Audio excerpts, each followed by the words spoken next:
বল বল বল ready. আচ্ছা আমার কাছে একটা প্রশ্নের উত্তর দে। হ্যাঁ বল। এখান দিয়ে পাখিটা ওখানে কি করে? কিরে বাড়া গ্লাস কি উড়িয়ে দিলি নাকি? বল বল বল কি বলছিস বল। বলছি এখান দিয়ে হ্যাঁ পাখিটা ওই ডালে কি করে যাবে? কি করে যাবে? উড়ে উড়ে যাবে।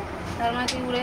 আমি তো উড়ে, তাহলে আমি সবসময় বলি আমি উড়ে, কিন্তু আমার গায়ে কি লেখা আছে আমি কোথায় উড়ে? তার মানে তুই উড়েছো দা। আর তুই কি বাঙালি চোদা? এই মারা আমার তো বিয়ে হয়েছে বাঙালির সাথে, তা আমি তো বাঙালি হয়ে গেলাম। তাহলে উড়েরা ঘুরে কি দেয় বেশ জন? নাই কিরি কিরি। আর একটা কি গালাগালি যে গান্ডু মার কনা বইলা?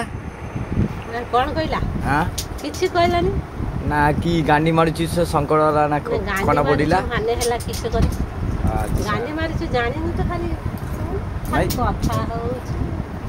খাও ওই কথা জানিছ কইছি না কিসে কইছি? কিসে গান্ডি কইছি? মারছো গান্ডি মারছো। তো গান্ধী মারিছু গান্ধী বাংলায় বলে পদ মেরেছিস। হ্যাঁ তো গান্ধী মারিছু মানে গান্ধীজি মারিছু নাকি এটাই জিজ্ঞাসা করছি। গান্ডি মারছো মানে পদ মারছো। আচ্ছা আচ্ছা আর তুমি কোন কইছিলা? কোন আমি কইছিস সব বুঝি না। তুই কোন কইছিস? কনা কইছিলা না কিছু বুঝিস নি? আচ্ছা তুই গান কি করে মারতে হয় সেটা জানিস? সেটা বুঝিস কি? ঠিক আছে। ওকে ওকে ওকে।